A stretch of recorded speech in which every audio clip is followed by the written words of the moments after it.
Okay, welcome everybody. Welcome to Career Lab Wednesday. I am your host, George Miller.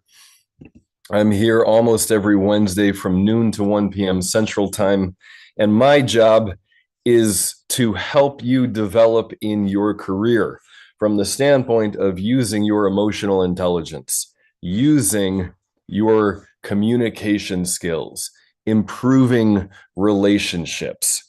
That is the come from that I offer. But you can ask any question career related because I love resume questions and I love interview questions.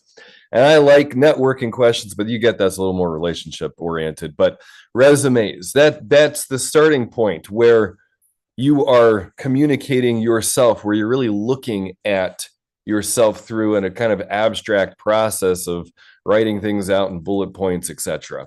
So I take any questions career related. There's a few ways that you can engage. You can type your questions into the comment section, and I will do my best to answer your questions from the comment section. If you see me going in there and you see that I'm not quite on point with what your question is, just update me. Say, George, no, I actually wanted you to go in this direction. That's one way. Now, of course, I love it when you jump in directly on Zoom and I can talk with you one-to-one, but do know this is live streaming, so it's not anonymous if you put your camera on. So if you want to remain anonymous, either keep the camera off or just type your questions into the chat. So I've been getting questions about leading effectively. So that's what I'm going to be talking about today is this is fantastic, and I think quite fascinating about the importance of our inner self, our emotions, and the impact that has on our teams. It makes such a big difference. Oh my goodness. So we're going to look at a little bit of that today, but reminder, your questions you don't have to try to stay on topic. You can ask any question career related, and I will probably tie it back to the topic because that's my expertise.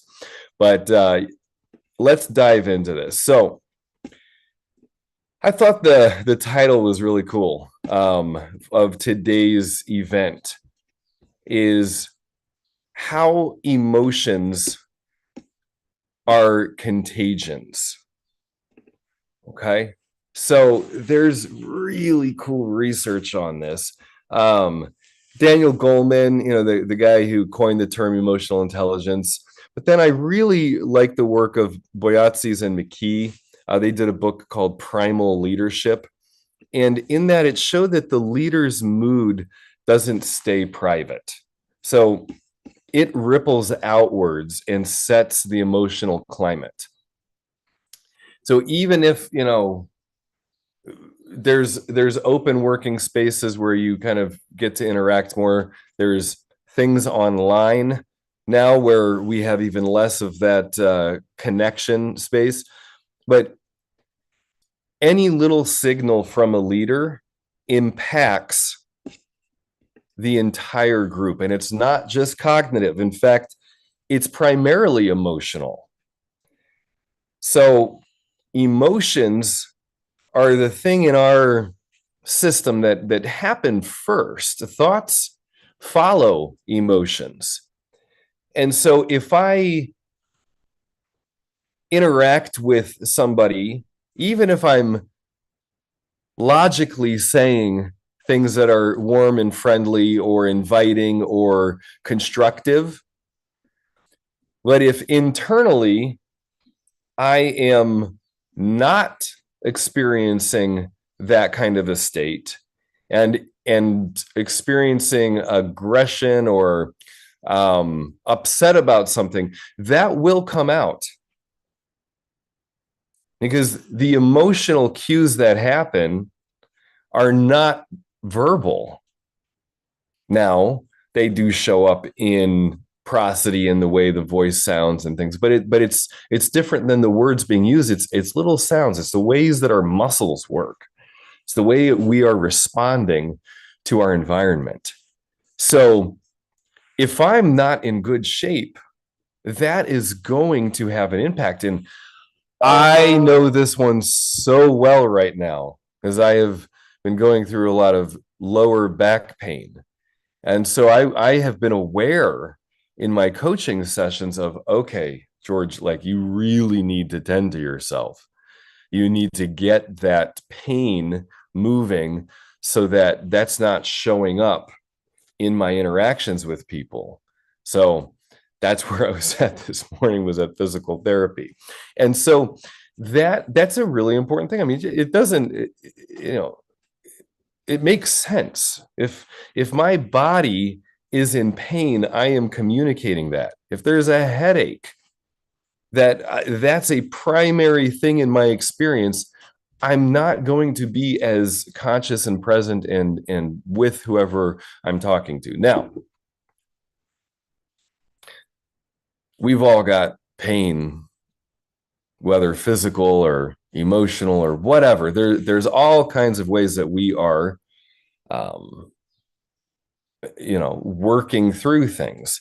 So it doesn't mean to be completely empty of that, although that would be nice. I'm not saying not to do that, but that's not the reality.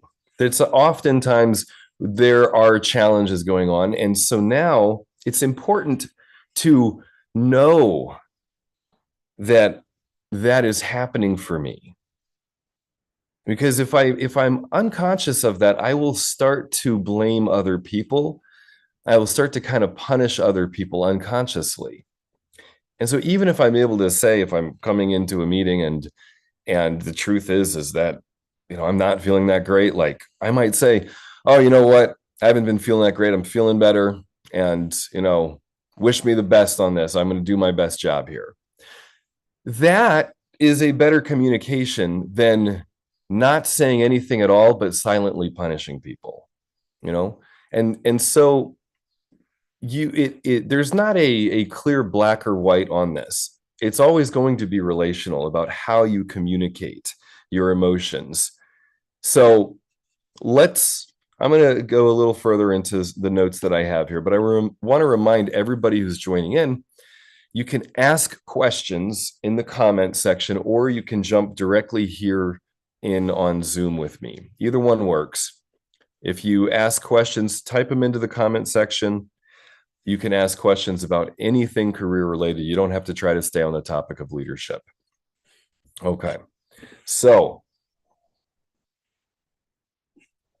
the next point that I have is that there's resonant leadership and dissonant leadership.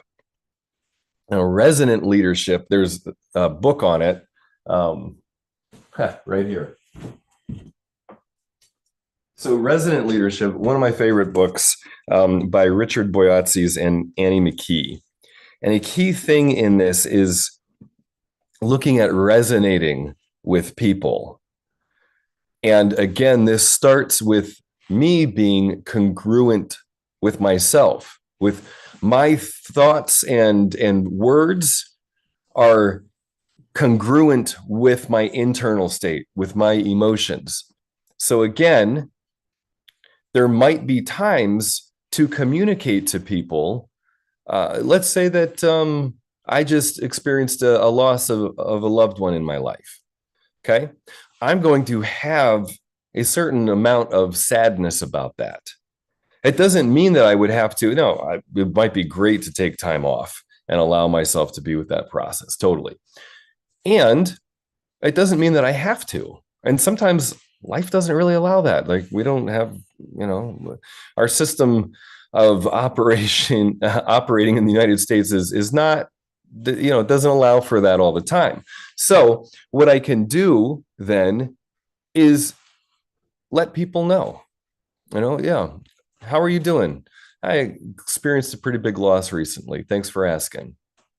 That kind of thing. See, that's resonant. I'm aware of what's going on inside me, and I'm communicating it in a way to the people around me that makes sense. Now, dissonant leadership, that comes from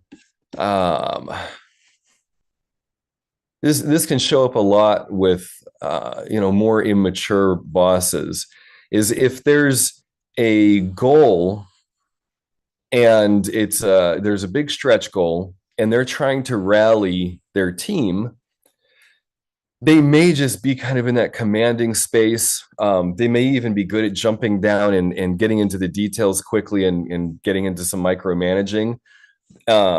They,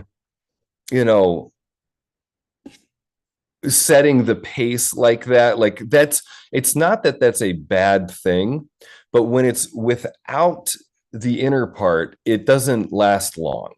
It leads to burnout, it leads to resentments.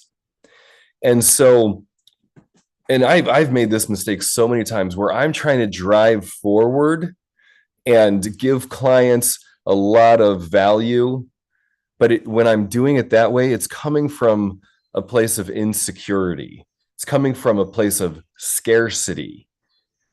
And so even if I'm delivering a bunch of value and driving somebody forward or helping themselves drive forward, when I'm coming from that place of scarcity, it doesn't work as well. It doesn't land, and it becomes irritating. And so what's so important is to allow myself to relax more and to communicate with vision and to communicate in alignment with people and who they are and what's important to them. And I've made this mistake so many times where I've got a group and I forget to set the vision. And it's actually a skill set of mine. I'm good at visioning things. But when I think I need to just perform, then I end up skipping over important things and not being as effective as I could. So it's super empowering to vision with a team, to set the stage for resonance on a long project and say, okay, we're getting into our goals here now. I want to know about how this goal that we have as a team, how's this going to impact your life directly? What are some of the ways that we're going to be working together? When we hit challenges, what's that going to be like for us? How are we going to align and ask for help rather than going off trying to research all on my own and running down a rabbit hole that doesn't necessarily help? Now, how are we going to use this project to deepen our relationships as a team and to be the most productive and effective that we could be? So that right there, I'm setting the stage for resonance in my team. And what that took, like, I don't know, 10 seconds. Even it takes a few minutes when you're digging in deep with a team. And it makes such a difference over the long run. Everybody will operate faster. You will hit your goals quicker if you set the stage for resonant leadership.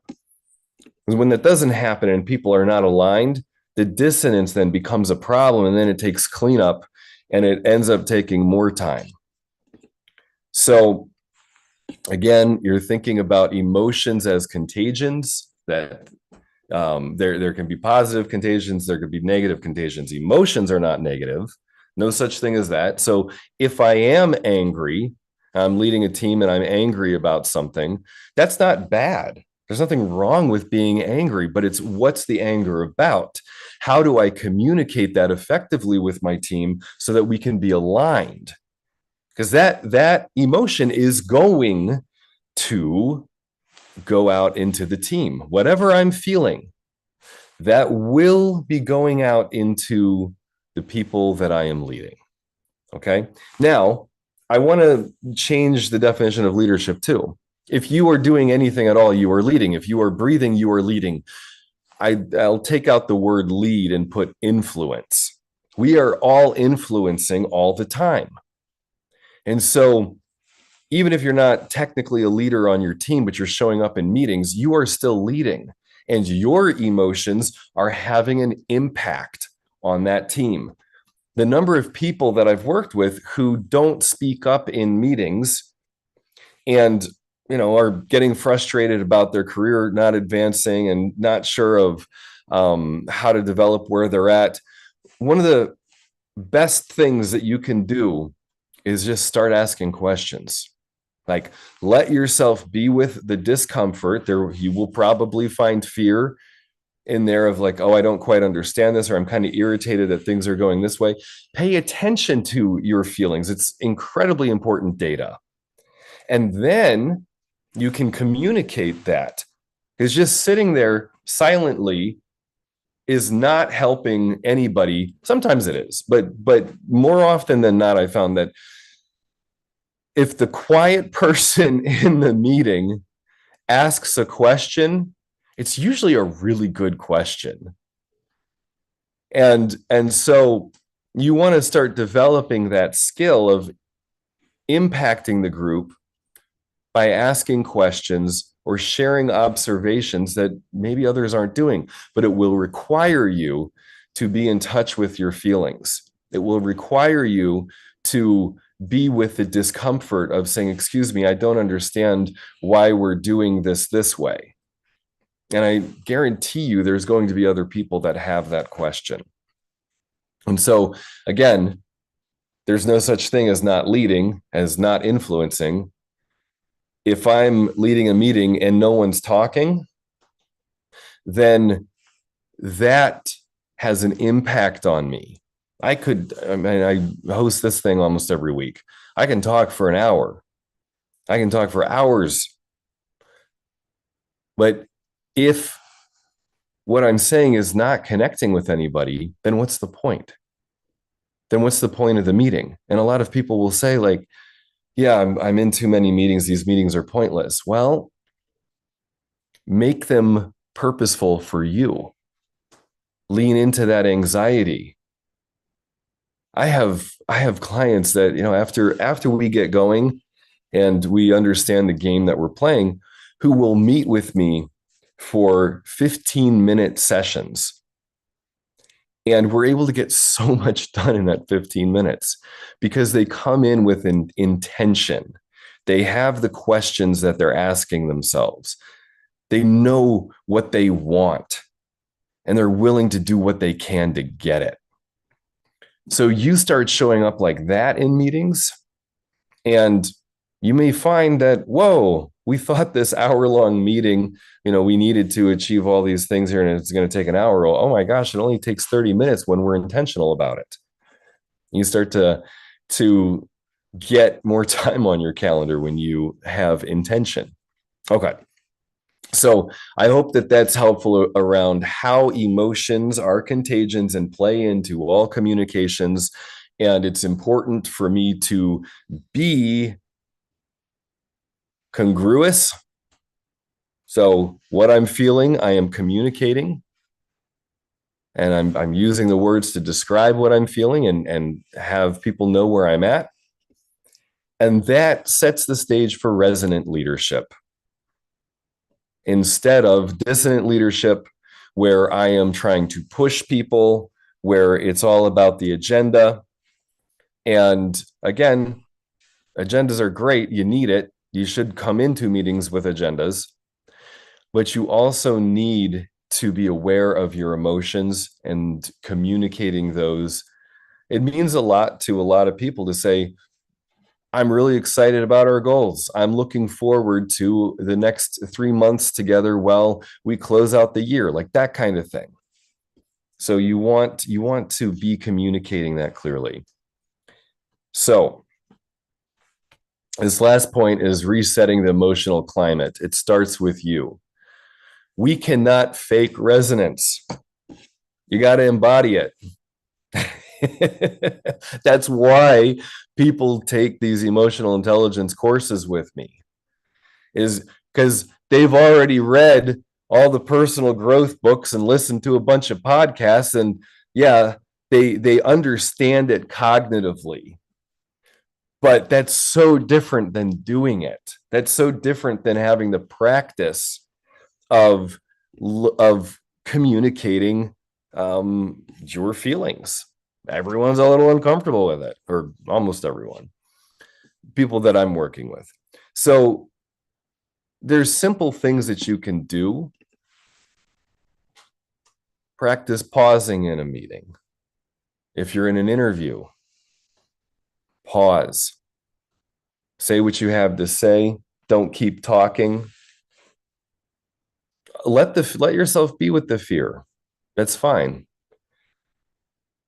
And one client, really big deal. He was so eager and so afraid of doing things right. And I mean, he was like, the guy's so technical. He rarely makes a mistake in what he's doing. But that's actually a problem. He's just starting off in his career. If he's trying to do everything perfectly all the time, it really slows him down. And so he had to learn how to let himself make mistakes, how to let himself be a little like awkward or ask a question that didn't quite land and say, oh, okay, I can see that question took us in the wrong direction. I think a better question is this. And that it's so much more human and people understand you. So you cannot fake resonance. You cannot fake this stuff. It will end up not working. And so learning how to communicate what's going on inside you just bit by bit is really going to help. The number of times that I've been in a meeting and I'm getting irritated and then I'll do something like say, okay, great work. Let's take a breath. Let's just process, let our bodies kind of process what just happened, what we've been through. I'm going to take a beat. Right there, I used my fear to alert me to the team and to the situation. And I was afraid, oh no, I think we've got too much on the agenda here. I think we need some processing. Then I just say that and I say, oh, you know what? Let's take a few minutes and let's have everybody just talk one-on-one with each other about what just happened. That kind of opening, that invitation to process information, that's me paying attention to my fear and even a little bit of hurt of like, oh, no, yeah, we've been so logical for a little bit. We need a little lubrication. We need our systems to open up for more information. And this is the cool stuff. So I've studied this from Western philosophy for the past 12 years. I've now started looking at it from Eastern philosophy. And for the way that Maharishi talks about this is everything in life is rest and action, rest and action. And if I don't allow myself the rest, my actions are going to be imprecise and not effective. And so a way to get the resonance back on is to allow these quick rests. Oh, cool. I'm getting a comment here. In a fast-paced startup environment, pressure is constant.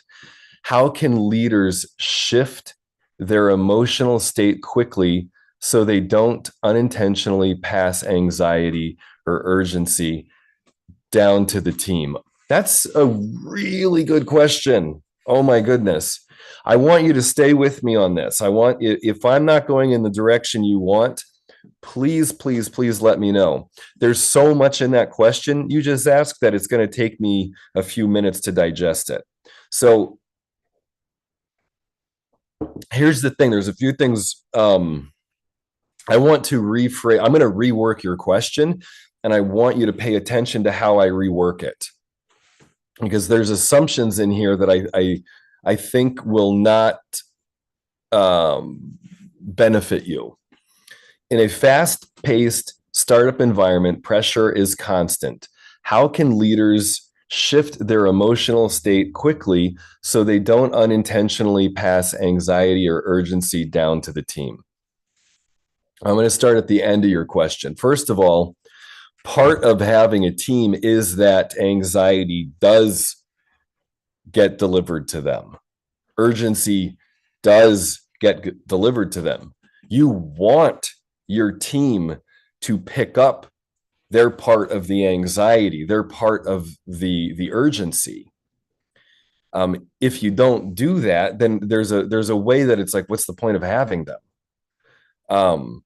It's about sharing it and being clear about the communications, clear about what the urgency is, clear about their anxiety. Because now if you are now giving yourself another task of saying, oh, I need to shift my emotional state quickly so that I'm not passing that anxiety on to my team, you can really work yourself into a corner that way. It's going to change per situation. So if I'm leading a training, if I'm doing a speaking event, well, in that kind of scenario, I'm going to make sure that I show up with a lot of energy and I show up in a good space, and that I can control. I've got my morning ritual. I jump in my ice bath, that kind of thing. So I'm priming myself, but that's a specific experience. Now, work meetings are quite different. And I'm probably working at getting better at distributing the anxiety clearly. I'll have to ask. I think your key point in this question is unintentionally pass the anxiety or urgency.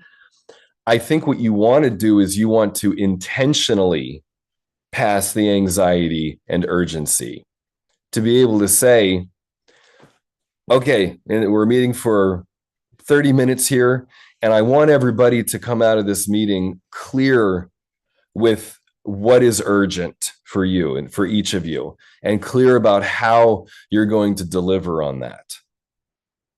So that way you're communicating it clearly.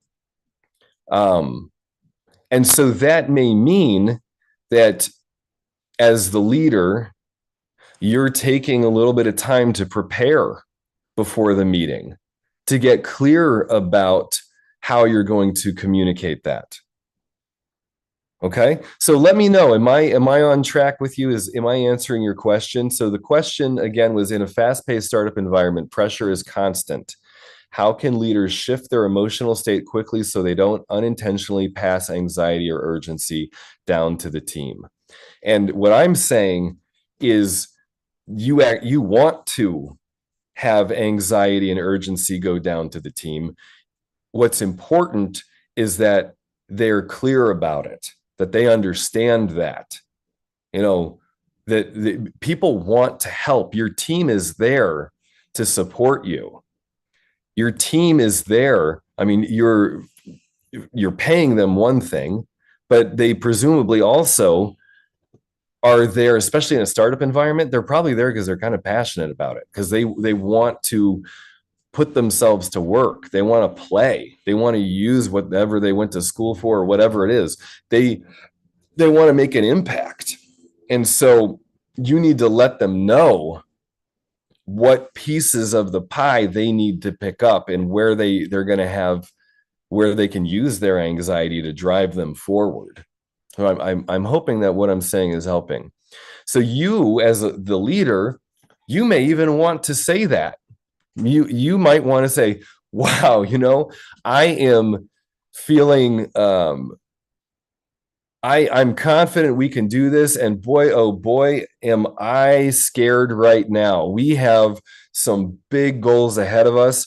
I know we can do it, but I'm not going to lie. I need y'all's help. I need y'all to be able to step in and think creatively, because there's no way we're going to hit our goal if we're doing exactly what we're doing right now. We are going to have to change how we are engaging. So did you see that right there? That was resonant. That's true. The number of times I've done things where I am scared about the goals we're hitting, and I communicate it in a way that isn't saying like, oh no, we're screwed, we're not going to hit it. That wouldn't be useful at all. but I'm honest about it. I'm like, all right, if we're going to do what we need to do, I'm going to have to learn how to trust you a little more. We're going to have to work together in a way that we have not done so far. And that's inspiring. And that puts the anxiety and urgency to your team in a way that they can pick up and feel good about. And so you don't have to hide the things. You don't have to hide your anxiety and excitement about whatever the project is that you're on. That can actually be a gift, and it really is. I there's examples of this if you've ever seen Any Given Sunday. Think about the movies where there's that locker room talk, and the coach is saying some stuff like, I can't do it for you, I'm too old. And if we're going to win this, we're going to have to heal as a team. So he didn't just get in there and say, you can do it, I believe in you. No, he was vulnerable. He shared things that most people might not want to share, but he understood, he had an intention, and he was in the moment with his team and communicating that in a way that was empowering to them. So urgency and anxiety, when communicated clearly to your team, are actually tools of empowerment. Okay. Oh, cool. I got this thing. I've always assumed I had to protect my team from my own anxiety. Oh, I love this. Okay. But what you're saying makes sense. If I hold it all in, they miss out on clarity and what's really urgent. Totally. Yes. And that's why they're your team. That's why you hired them, is to help you. Totally. And yes, and if you're protecting them that way, it's so likely that there are people on your team that are picking that up as if you don't think they can do it. Like, they might be like, oh gosh, like he just really doesn't believe in me. Like, oh man, or she or he doesn't really believe in me. It's so confusing the way that they will say what our objectives are, but then they like try to coddle me, or they might not use that word. But so yes, I'm so glad you're getting this. So how do I share that urgency without it coming across as panic or overwhelm? Whoo! Oh, you're giving me good questions. All right. So sharing that urgency without it coming across as panic or overwhelm. Number one is to develop your relationship with your fear. The clearer you get about your relationship with your upset, your anxiety, the clearer you will be able to communicate that to your team appropriately. So if you are unwilling to be with your own discomfort, your own fears, you will not know how to communicate those to your team. So I'm going to give an example of somebody who is managing their team, and what they found was that they had a desire to be recognized by their team. They had a hunger for affirmation, but it was not conscious. So the first step was recognizing, oh my goodness, I'm looking for affirmation from my team, and it's a little out of whack. It's not really appropriate to the situation here. And now as I do that, I can, and I'm conscious of that, I can now ask appropriately and say, all right, team, here are my primary concerns. 1, 2, 3.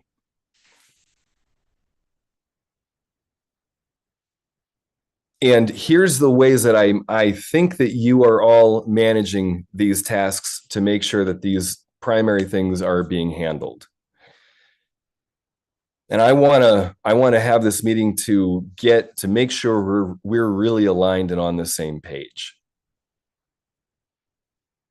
And so right there, they delivered clearly to their team what their anxieties are.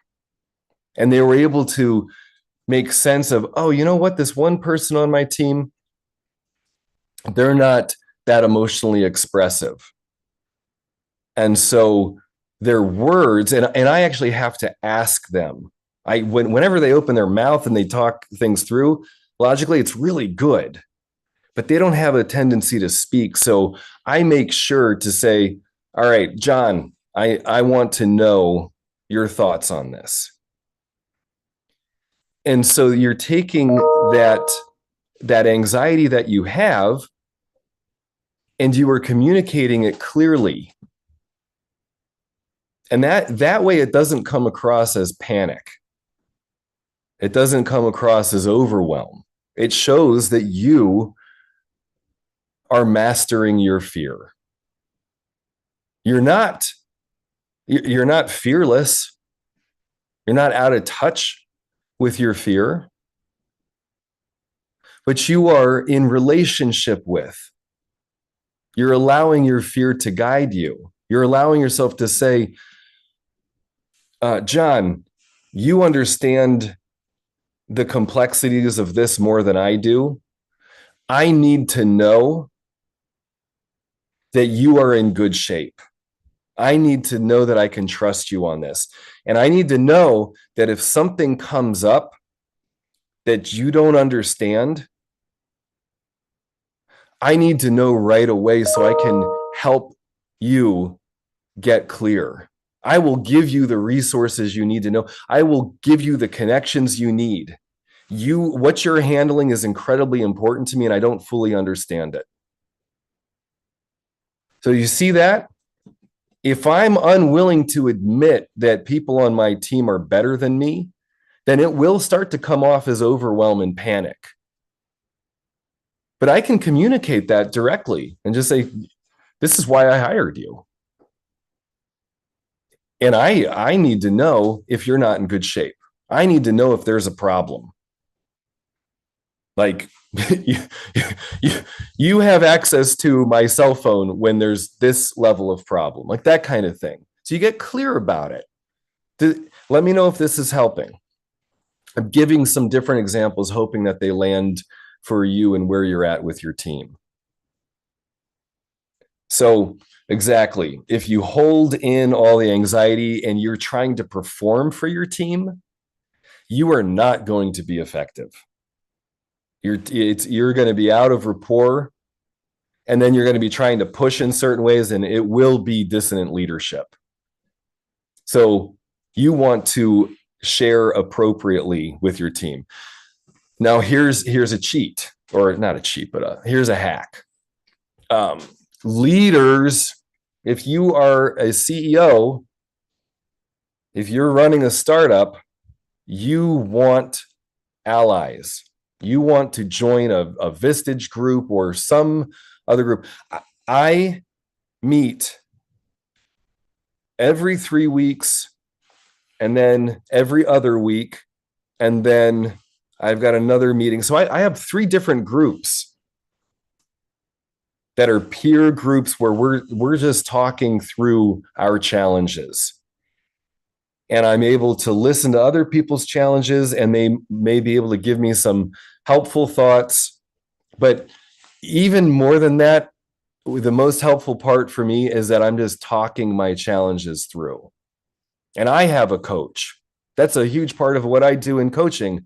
In my coaching sessions is I'm just talking through these challenges so that when I'm in my meetings, etc., I can be effective. So that, I'm giving you some strategy here because these are great questions you're asking about how to use anxiety with your team. And a big one is just get coaching. Join a leadership group, get coaching. That right there is incredibly important. Oh, this is landing. Good, good, good. And on that point, by the way, if you want to talk one-to-one with me, set up a 15, 20-minute time with me. I'm often able to help somebody get clarity and know that they're on the right track for themselves. And sometimes it turns into a longer coaching relationship.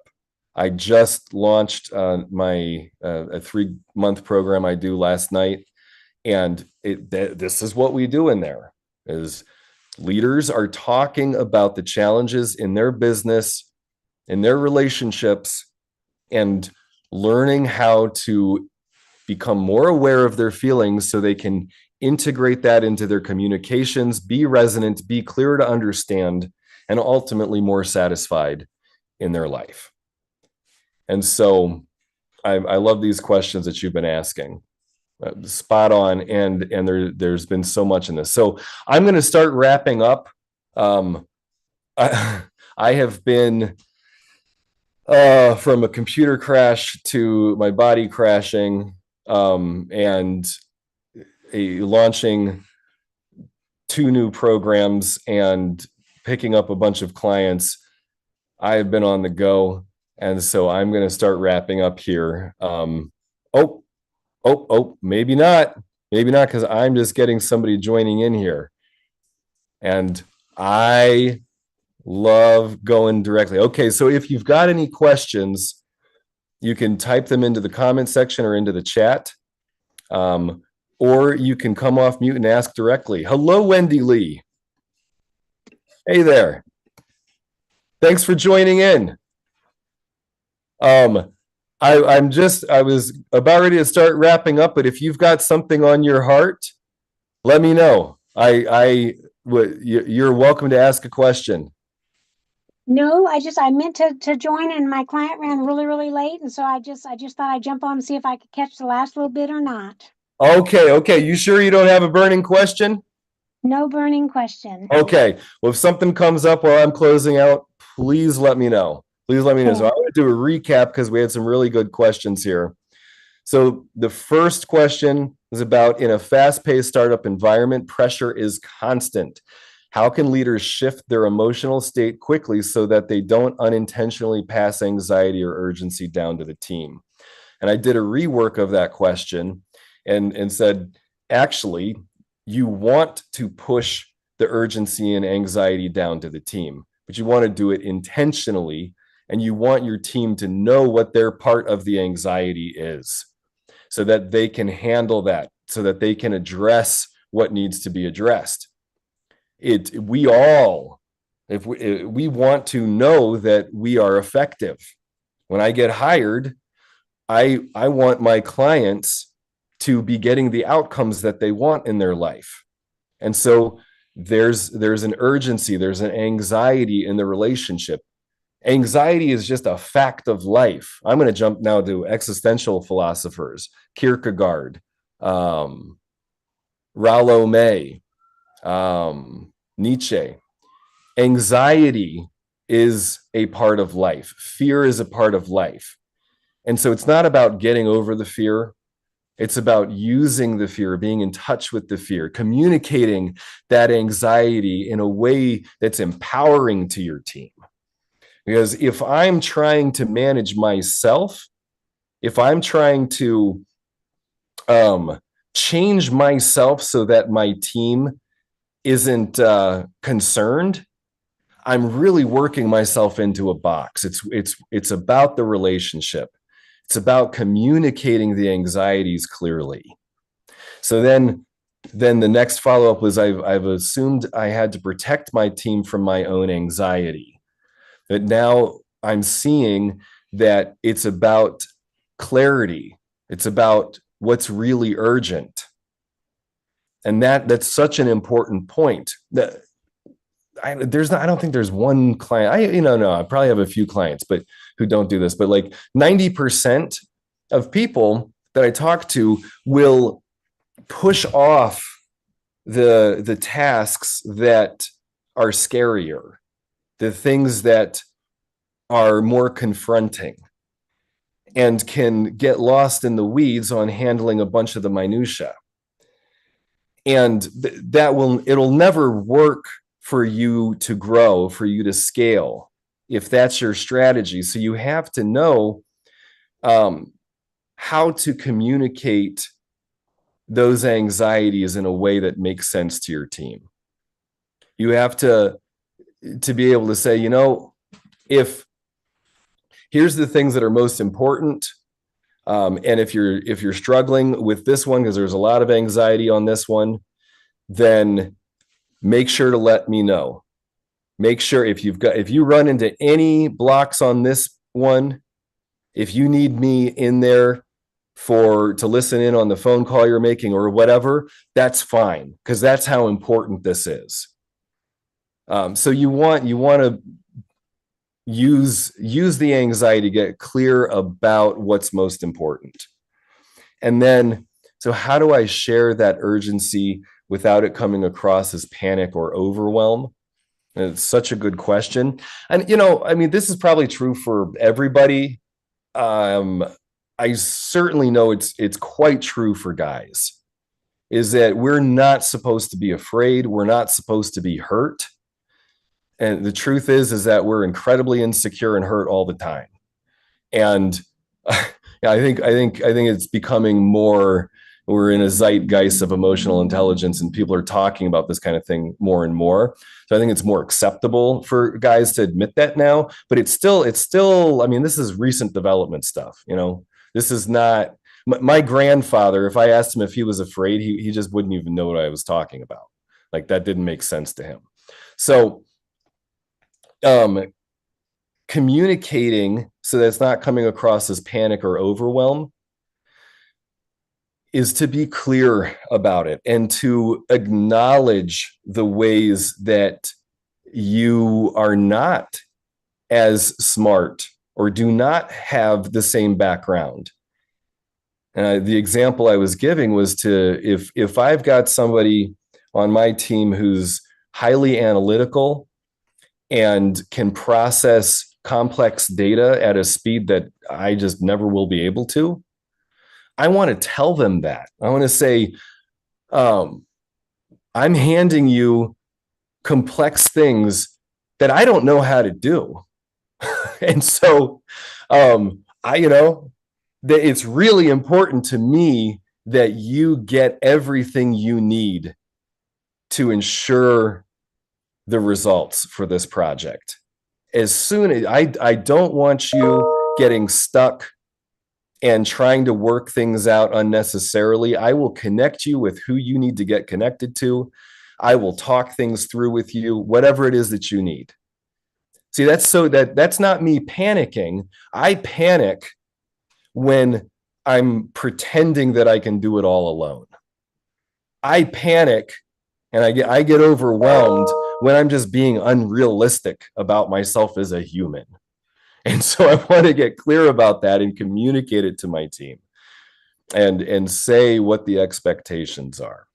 So fantastic questions. Thank you, everybody, for engaging today. Wendy Lee, thanks for jumping in even as your meeting went over. Just good to see your smiling face here. So there's a few ways you can engage with me. I do a personality assessment that the main point of the assessment is to learn other people's styles, to recognize them quickly so you can quickly change your style. It's like learning another language. There's all kinds of personality assessments. I'm going through DISC again right now, and oh my goodness, it's great for me. This one is supposed to be quick and easy. You just would shift, like, I'm an energizer cooperator. So if I'm talking to an analyzer, I will slow down some. I will speak more bottom lined. I will ask if they have questions. I will go kind of at that pacing. If I'm talking to an energizer or a regulator, I will be even more bottom line. And I might ramp up my energy. If I'm talking to a cooperator, then I will make sure I'm smiling. And if I'm not actually feeling happy to the point of resonance and authenticity, then I'll show that, like, oh yeah, what's something I feel sad about right now? I had a wonderful visit with my parents, and um, I'm sad that they're gone. I'm sad that it's going to be a while until I see them again. And so even that, like I'm more in touch with my feelings and how I'm communicating. That's going to be a good thing for cooperators, because we assess things based on the social feeling of the group. And you start to learn things like how a regulator partnering with a cooperator can be so effective, because the regulator can say, okay, whose feelings are hurt? Because I have no idea how to pick up on that.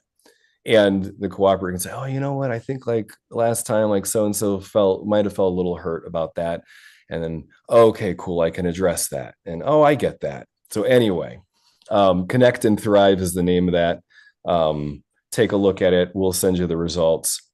And for everybody listening in, thank you again. I will be back next week. And feel free to set up a time with me, or throw your questions into the comment section, and I'll bring them into next week. All right, take care, everybody. Bye-bye.